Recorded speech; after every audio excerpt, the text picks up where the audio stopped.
तो श्रीमद् भगवद गीता यथारूप में अध्याय 13 है। अध्याय का नाम प्रकृति, पुरुष तथा चेतना। श्लोक संख्या 15। इस श्लोक को समझेंगे। आज के श्लोक में भगवान ने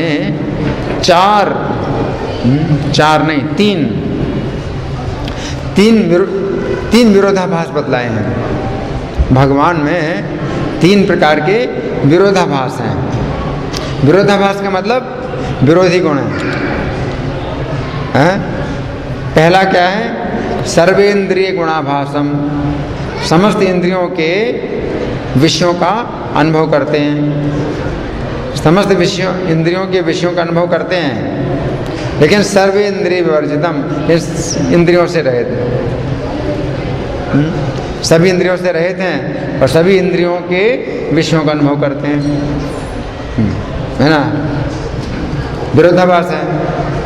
जैसे हम आपको, जैसे आप तो हम कहते हैं भाई आप ये देख नहीं रहे, आपकी आंखें नहीं हैं क्या? बोलते ना हैं। अगर जैसे आप कुछ चीज़ नहीं देख रहे तो मैं क्या कहता हूँ, आपकी आंखें नहीं हैं। अगर आपकी आंखें नहीं तो आप कैसे देखेंगे, है कि नहीं? अगर आपके कान नहीं है तो आप कैसे सुनेंगे? अगर आपके हाथ नहीं तो आप कैसे पकड़ेंगे? अगर आपके पैर नहीं तो आप कैसे चलेंगे, है ना। असंभव। लेकिन भगवान में पहला विरोधाभास ये है कि इंद्रियां कोई नहीं है उनके पास और सभी इंद्रियों के जो है कार्य होते हैं उनके। पहला विरोधाभास ये है। दूसरा विरोधाभास असक्तम सर्वभृत चय। असक्त मतलब आसक्ति नहीं उनकी किसी में और सबका भरण पोषण करते हैं। विरोधाभास। कोई माता होती है तो अपने बच्चे का पालन पोषण करती है। कैसे करती है? उसकी ममता होती है, आसक्ति होती है, तभी तो करती है। जो पशु हैं, पक्षी हैं, है ना, तो भी बच्चों का पालन पोषण करते हैं तो एक उनके अंदर ममता रहती है ना। बिना उसके कोई पालन पोषण नहीं करेगा।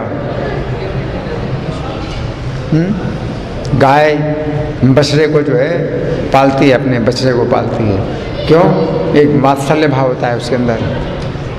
पक्षी हैं, हाँ, अपने जो है मुंह का दाना जो है बच्चे के मुंह में डालते हैं, जबकि उनके पेट में भूख की आग, हाँ, भूख की आग बनी है, अपने मुंह का दाना बच्चे को डालते हैं। क्यों? एक वो होता है, वात्सल्य होता है। और जैसे ही वो आसक्ति समाप्त हो जाती है तो पशु पक्षी अपने बच्चों को नहीं पालते हैं। जैसे बछड़ा है, बड़ा हो जाता है तो गाय का फिर स्नेह समाप्त हो जाता है, अब वो बछड़े को दूध नहीं पिलाते, है ना। लेकिन भगवान में विरोधी गुण, सबका भरण पोषण करते हैं लेकिन किसी में उनकी आसक्ति नहीं है। असंभव। असक्तम सर्वभृच्चय, ये दूसरा विरोधाभास। और तीसरा विरोधाभास निर्गुणम गुण भोक्तृचा। कोई गुण नहीं है और सभी गुणों को भोगते हैं। उनके अंदर कोई गुण नहीं लेकिन सभी गुण का जो है वो भोग करते हैं। सभी प्रकार के गुणों का वो भोग करते हैं, जबकि कोई गुण नहीं है ना। तो हम सुनेंगे प्रभुपाद तात्पर्य में क्या लिखते हैं। श्रील प्रभुपाद की जय। यद्यपि परमेश्वर समस्त जीवों की समस्त इंद्रियों के स्रोत हैं, फिर भी जीवों की तरह उनकी भौतिक इंद्रियां नहीं होती। तो प्रभुपाद क्या समझा रहे हैं? कि जीवों की समस्त इंद्रियों के स्रोत भगवान हैं।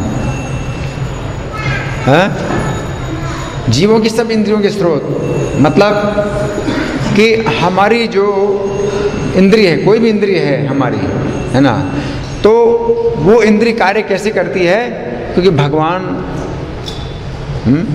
भगवान के पास इंद्रिय है। जैसे हम देखते हैं, है ना, तो हम कैसे देख पाते हैं? कि भगवान देखते हैं इसलिए हम देख पाते हैं। तो जब तक भगवान नहीं देखते हैं तब तक हम नहीं देख सकते। तो भगवान जो है हमारी समस्त इंद्रियों के स्रोत हैं।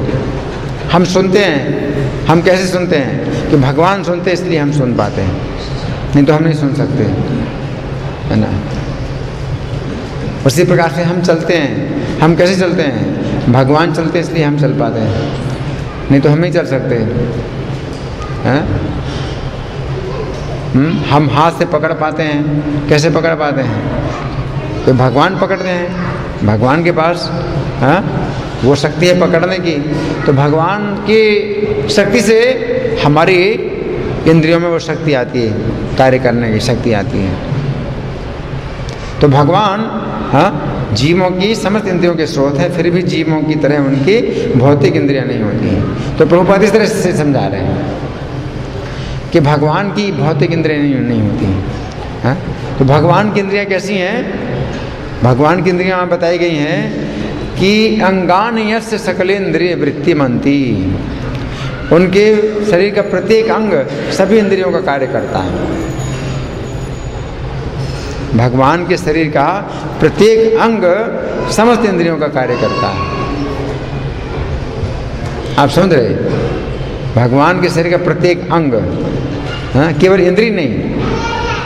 हम कहें भगवान के शरीर की प्रत्येक इंद्रिय का कार्य करती है, नहीं, इंद्रियां तो केवल 10 हैं, 5 कर्म इंद्रियां और 5 ज्ञान इंद्रियां, लेकिन भगवान के शरीर का प्रत्येक अंग प्रत्येक इंद्रिय का कार्य करता है।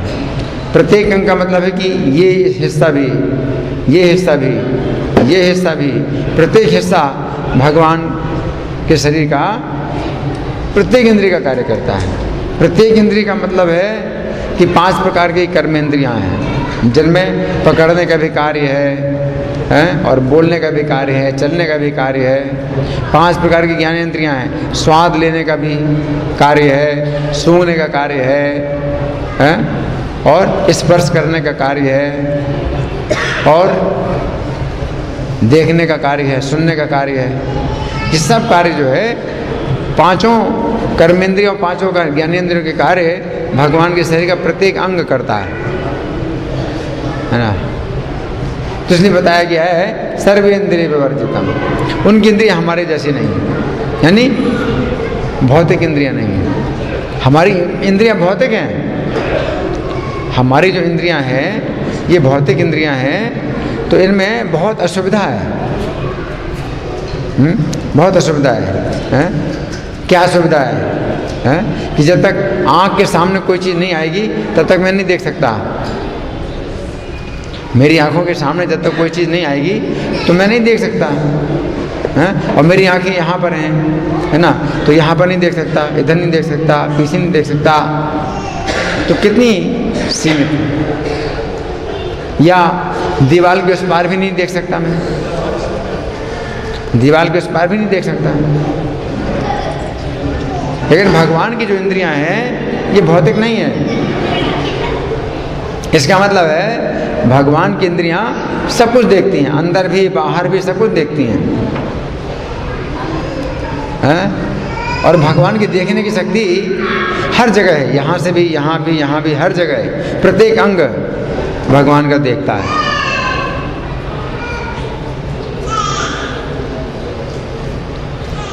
हर चीज देखते हैं भगवान, और भूत भविष्य वर्तमान भी देखते हैं। हम तो नहीं देख पाते, भूत भविष्य वर्तमान हम नहीं देख पाते। ये भगवान की जो देखने की शक्ति है वो इतनी है कि भूतकाल की बातें भी वो देखते हैं और वर्तमान काल की बातें देखते हैं और भविष्य काल की बातें भी देखते हैं। तो इतनी जो है भगवान की शक्ति है। इसलिए कहा गया कि उनकी इंद्रियां नहीं हैं, हमारे जैसी इंद्रियां नहीं हैं, है ना, हमारी जैसी इंद्रियां नहीं हैं। क्योंकि हमारी इंद्रिय कैसी है कि आँख से ही हम देख सकते हैं, आँख के अलावा दूसरे हिस्से से हम नहीं देख सकते, है ना।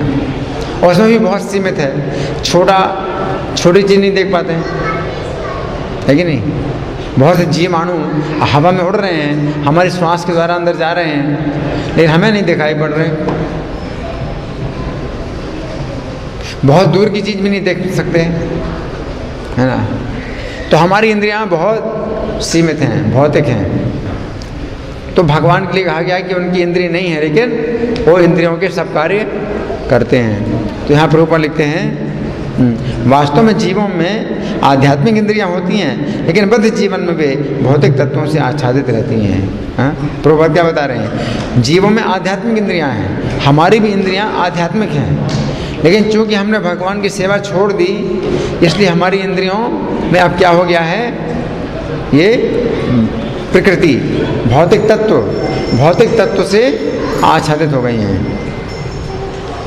भौतिक तत्व से आच्छादित, जैसे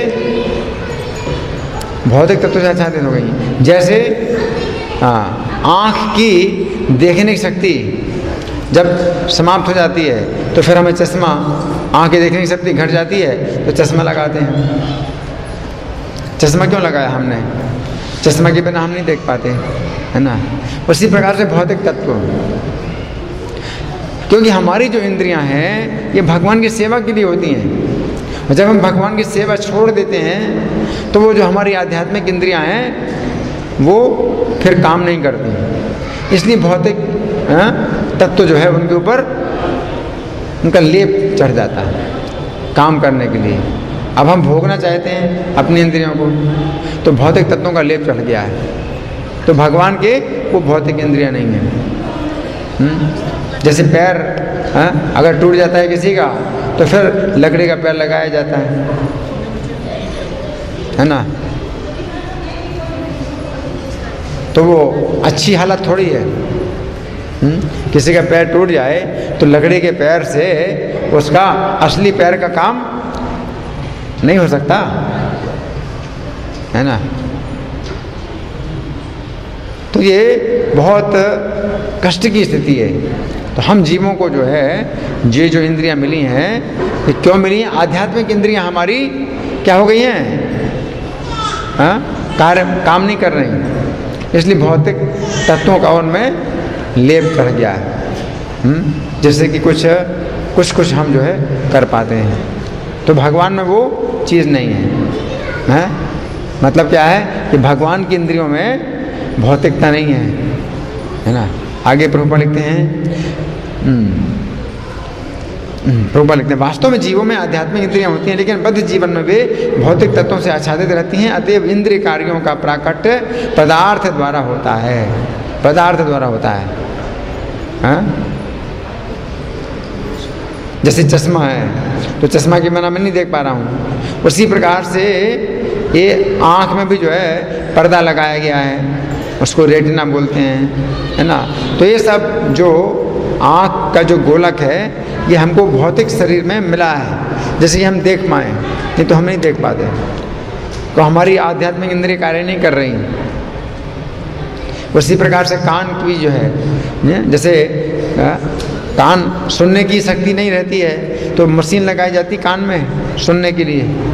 तो उसी प्रकार से ये कान भी जो है हमें जो मिले हैं सुनने के लिए, क्योंकि हमारी आध्यात्मिक जो इंद्रिय है सुनने की, वो काम नहीं कर रही है।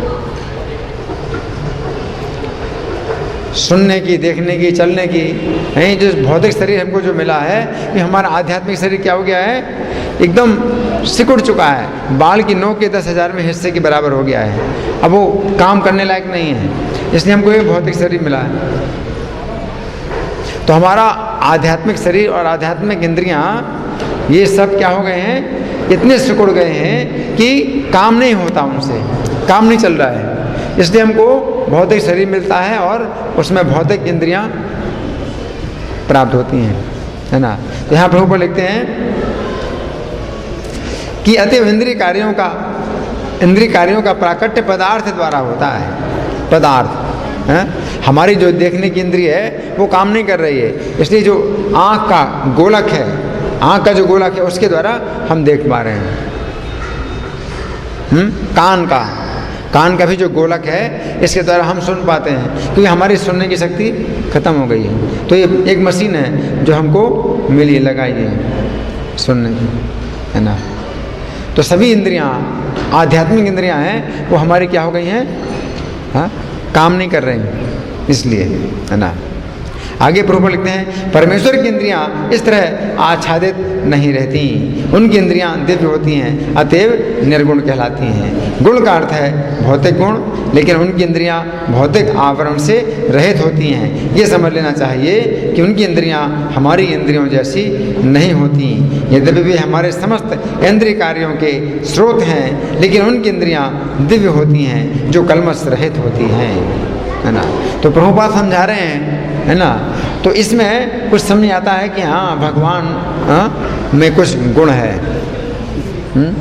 और नहीं तो कोई क्या सोचेगा, सामान्य व्यक्ति क्या सोचेगा कि सभी इंद्रियों से रहित हैं भगवान, भगवान के पास कोई इंद्रिय नहीं है ना। तो क्या कहते हैं, उनके हाथ नहीं हैं, उनके पैर नहीं हैं, उनके कान नहीं हैं, उनकी आँखें नहीं हैं। इस तरह से जब लोग वर्णन करते हैं भगवान का, तो भगवान का अपमान होता है, भगवान की निंदा होती है। ये भगवान की निंदा है ना। कोई कहे कि उनके आँख नहीं है, उनके हाथ नहीं है, उनके पैर नहीं है, है ना। अगर मैं आपको कहूँ कि आपके हाथ नहीं है, आपके पैर नहीं है, तो आपको बुरा लगेगा ना, है कि नहीं। भाई साहब आपकी आँखें नहीं हैं, आपके हाथ नहीं हैं, आपके पैर नहीं हैं, तो बुरा लगता है ना। तो जिन भगवान ने सब जीवों को आँखें दी हैं, हाथ दिए हैं, पैर दिए हैं, उनको कहा जाए कि उनके आँखें नहीं हैं, उनके हाथ नहीं, उनके पैर नहीं हैं, कितना गलत है ना। तो प्रभुपाद समझा रहे हैं कि जब भगवान कह रहे हैं कि कोई इंद्रिय उनके पास नहीं है, तो प्रभुपाद क्या समझा रहे हैं कि उनके इंद्रियां हमारी तरह भौतिक इंद्रियां नहीं हैं, है ना। क्योंकि पिछले श्लोक में बताया गया था कि सर्वथा श्रुतिमन लोग, सब ओर से उनके कान हैं, सब स्थान में उनके हाथ हैं, सब स्थानों में उनके पैर हैं, सभी स्थानों में उनके नेत्र हैं, है ना। तो इसलिए समझना पड़ेगा। आगे प्रभुपाद लिखते हैं,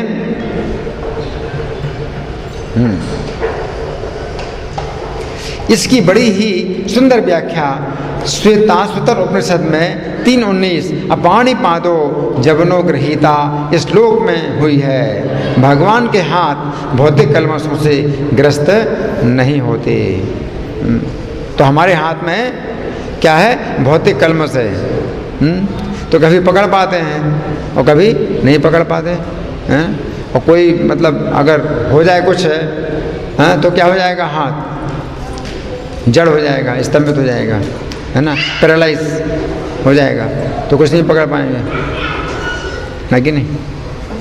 जैसे इंद्र को बहुत गर्व है, इंद्र के द्वारा ही सब प्राणियों के हाथों में शक्ति आती है। इंद्र को बहुत गर्व है कि मेरी शक्ति से सब प्राणियों के हाथों में शक्ति आती है ना। और इंद्र ने क्या किया, जब कृष्ण ने गोवर्धन पर्वत धारण किया तो वर्षा से रक्षा हो गई। तो इंद्र ने क्या सोचा कि कृष्ण की शक्ति तो बड़ी शक्ति है कि पर्वत उठा लिया, लेकिन मेरे पास क्या शक्ति है, पर्वत को चूर्ण करने की शक्ति है मेरे पास वज्र है। इंद्र ने क्या सोचा, अरे कृष्ण के पास इतनी शक्ति है कि पर्वत उठा लिया, तो मेरे पास क्या शक्ति है, वज्र के द्वारा मैं क्या कर सकता हूँ, पर्वत को चूर्ण कर सकता हूँ। तो उसने क्या किया, अपना वज्र लिया गोवर्धन पर्वत को चूर्ण बनाने के लिए, और कृष्ण ने क्या किया, हाथ उसका स्तंभित कर दिया। अब चलाओ वज्र।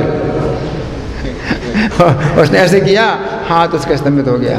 पर भागे, इंद्र भागे, अरे वहाँ बहुत खतरा है, तो बहुत खतरा हो गया, बहुत बड़ा खतरा हो गया। सब बादल भागे कि बहुत खतरा है, बहुत खतरा है। वर्षा एकदम बंद हो गई, सब भागे।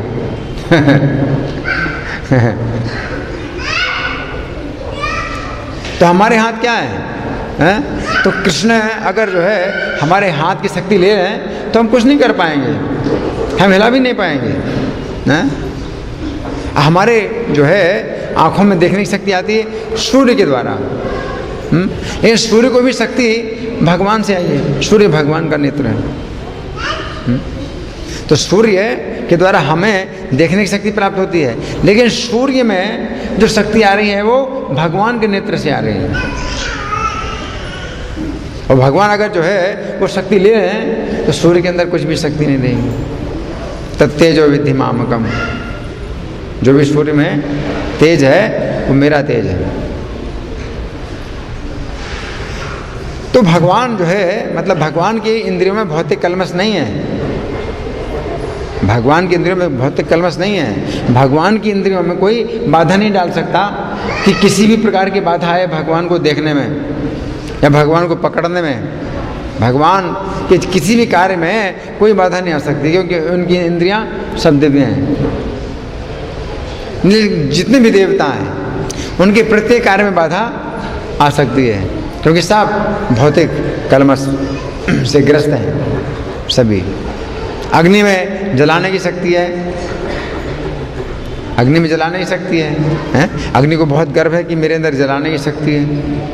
और हमारे अंदर जो है मुख में आग होती है, वो अग्नि से ही आ रही है हमारे मुख में। जैसे कि हम खा पाते हैं और जो है वो पेट में जाता है, तो कुछ आग है हमारे मुख में, है ना। तो ये इन अग्नि देवता से आ रही है हमारे मुख में वो आग। लेकिन अग्नि में जो जलाने की शक्ति है वो कृष्ण से आ रही है, और कृष्ण अगर ले रहे हैं तो अग्नि जला नहीं सकते, एक तिनका भी नहीं जला सकते हैं अग्नि, है ना। अग्नि में एक तिनका को जलाने की भी शक्ति नहीं है ना। उसी प्रकार से हवा, पवन देवता है। तो हम श्वास लेते हैं तो पवन देवता की शक्ति से हम श्वास ले पाते हैं। तो पवन देवता को घमंड है कि देखो मेरी शक्ति से ही सब लोग श्वास ले रहे हैं। लेकिन वो पवन देवता जो है, अगर भगवान की शक्ति ना हो तो वो एक तिनके को भी नहीं उड़ा सकते, एक तिनका भी नहीं उड़ा पाएंगे पवन देवता। तो जितने भी देवता हैं, है ना, तो उनकी शक्ति जो है भगवान से आ रही है। और भगवान अगर ले लेंगे तो वे कुछ भी नहीं काम कर पाएंगे, कुछ नहीं कर सकते, है ना। तो यहाँ प्रभुपाद लिखते हैं कि भगवान के हाथ भौतिक कल्मशों से ग्रस्त नहीं होते, अतः उन्हें जो कुछ अर्पित किया जाता है उसे वे अपने हाथों से ग्रहण करते हैं। आप कहीं भी अर्पित करें, आप कहीं भी अर्पित करते हैं, तो भगवान ग्रहण कर सकते हैं, दूर से भी ग्रहण कर सकते हैं भगवान, है ना। तो ऐसे बहुत से उदाहरण मिलते हैं कि भक्त लोग जो है भगवान को दूर से अर्पण करते हैं और दूर से ही भगवान खा लेते हैं। और वो संकेत भी मिलते हैं ऐसे कि हाँ भगवान ने खाया। कई बार भगवान अपने संकेत भी दे देते हैं कि हाँ मैंने खाया, है ना। तो ये जो है आगे प्रभुपाद लिखते हैं, बद्ध जीव तथा परमात्मा में यही अंतर है। उनके भौतिक नेत्र नहीं होते, फिर भी उनके नेत्र होते हैं, अन्यथा वे कैसे देख सकते। वे सब कुछ देखते हैं, भूत, वर्तमान तथा भविष्य। वे जीवों के हृदय में वास करते हैं और वे जानते हैं कि भूतकाल में हमने क्या किया, अब क्या कर रहे हैं, और भविष्य में क्या होने वाला है। भगवान जो है तीनों कालों की बात देखते हैं। इसकी पुष्टि भगवद गीता में हुई है। वे सब कुछ जानते हैं किंतु उन्हें कोई नहीं जानता। गीता में भगवान ने कहा है, वेदाहम समतीतानि वर्तमान चार्जुन भविष्याणि च भूतानि माम तो वेद न कश्चन, कि मैं सबको जानता हूँ। वेदाहम समतीतानि मतलब पहले आप क्या थे, भगवान जानते हैं। वर्तमानानि इस समय क्या है आप भगवान जानते हैं। और भविष्याणि भविष्य में आप क्या होंगे वो भी भगवान जानते हैं। लेकिन माम तो वेद न कश्चन, मुझे कोई नहीं जानता, भगवान को कोई नहीं जानता, है ना। तो आगे प्रभुपाद लिखते हैं, कहा जाता है कि परमेश्वर के हमारे जैसे पाँव नहीं हैं, लेकिन वे आकाश में विचरण कर सकते हैं। तो इसको समझना है कि हम अगर कहते हैं उनके पाँव नहीं हैं, तो समझना पड़ेगा कि उनके पाँव नहीं हैं। कैसे पाँव नहीं हैं? हमारे जैसे पाँव नहीं हैं। हमारे पाँव बहुत सीमित हैं, हमारे पैर बहुत सीमित हैं। हम आकाश में नहीं चल सकते, हम पानी में नहीं चल सकते हैं, और थोड़ा सा कांटा लग जाए तो मुश्किल है चलना, है ना। और रास्ते में थोड़ा गड्ढा पड़ जाए तो मुश्किल है, पार करना मुश्किल है। जैसे जगन्नाथ जी है, जगन्नाथ जी का फोन नहीं है लेकिन पूरी दुनिया में भ्रमण करते रहते हैं। तो इस तरह से हमारी इंद्रियों में ये सब जो है कमियां हैं जो कि भगवान के अंदर नहीं है। आगे प्रभुपाद लिखते हैं क्योंकि उनके आध्यात्मिक पांव होते हैं इसलिए आकाश में विचरण कर सकते हैं। दूसरे शब्दों में भगवान निराकार नहीं है, निराकार नहीं है। अब इस श्लोक से जो है लोग क्या सोचते हैं, भगवान निराकार हैं।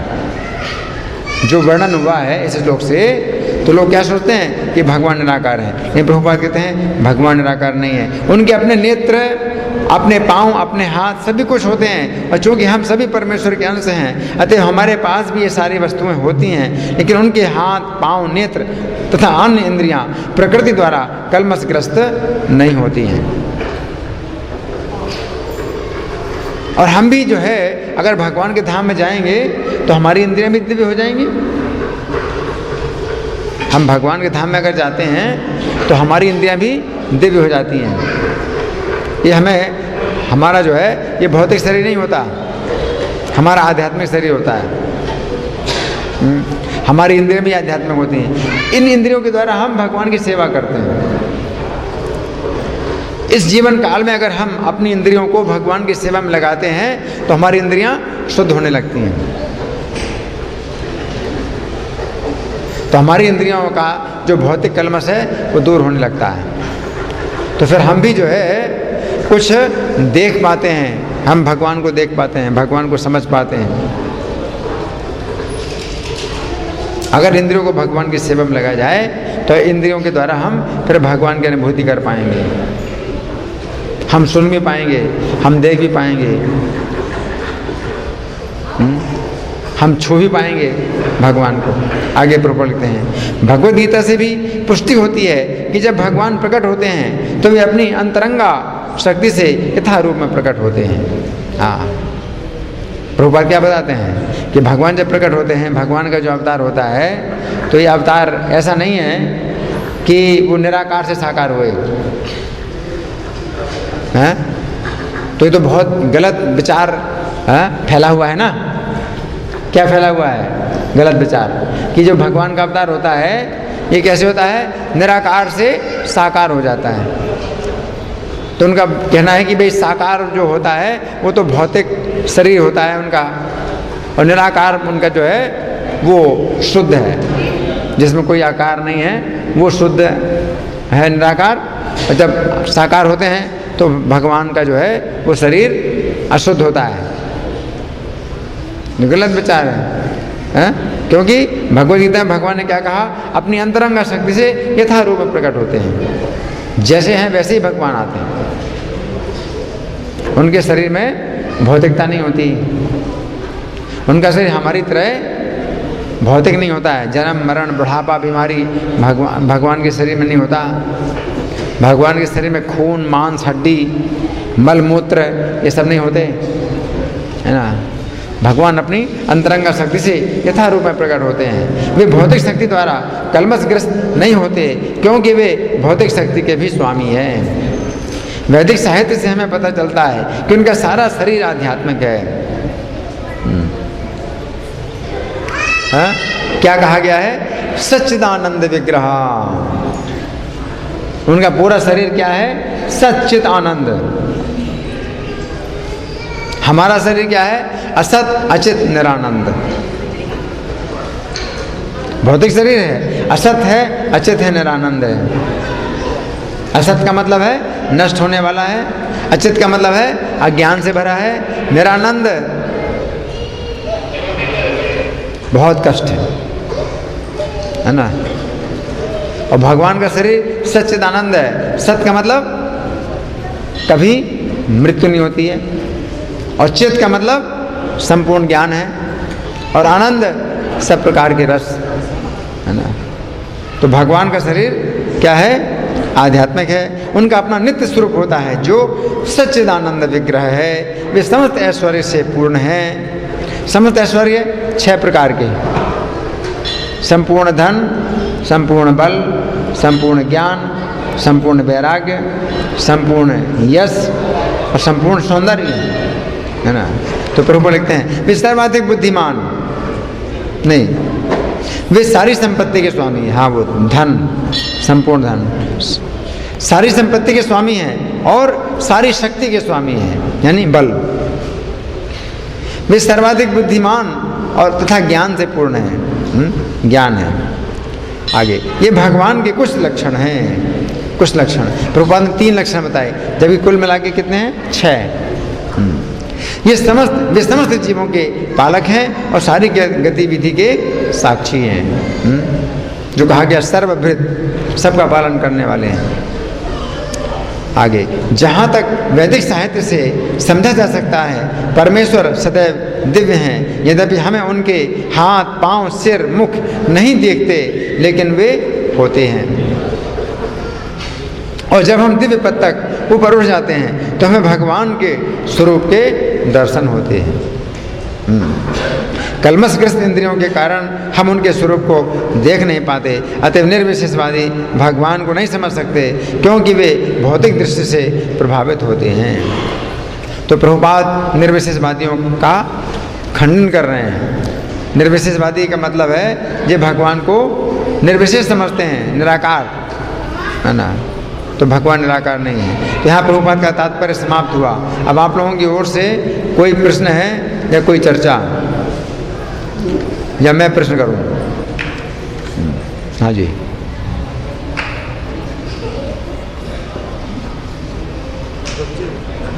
जैसे कि इस श्लोक में वर्णन है, तो इससे भी होते हैं, तो ये श्लोक जरूरी होना चाहिए। इस श्लोक भगवान ने जो श्लोक बोला है, तो भगवान ने बहुत सरल तरीके से समझाया। भगवान ने जो कोई भी समझाया है वो बहुत ही सरल तरीके से समझाया है, लेकिन हम लोग नहीं समझ पाते हैं। क्यों? क्योंकि लोगों ने पहले से गलत व्याख्या कर दी, जो हमारे दिमाग में घुस गई। तो ये जो है कुछ गलत प्रभाव पहले से डाला गया है। पहले से आपने अनुवाद पढ़ा है जो गलत है, लेकिन आप पढ़ चुके वो अनुवाद। चूँकि आपने पढ़ लिया, गलत अनुवाद पहले से पढ़ लिया, आपके दिमाग में वो गलत विचार आ गया। लेकिन जिन्होंने नहीं पढ़ा है, अभी प्रभुपाद के जो है शब्दों को पढ़ रहे हैं पहली बार, तो उन्हें तो कुछ पता ही नहीं। वो तो कहते हैं बिल्कुल सरल है, बिल्कुल स्पष्ट है। लेकिन इस समय जो है हम लोगों ने चूँकि मायावादी भाव से पढ़ा, इसलिए हमारा क्या हो गया है? सर्वनाश। मायावादी भाव से सुन ले होए सर्वनाश, चैतन्य महाप्रभु का है। तो सर्वनाश हो जाता है, क्योंकि वो विचार है, गलत विचार है, गलत व्याख्या है, गलत अर्थ है, वो दिमाग में घुस गया है, तो वो सर्वनाश कर देता है।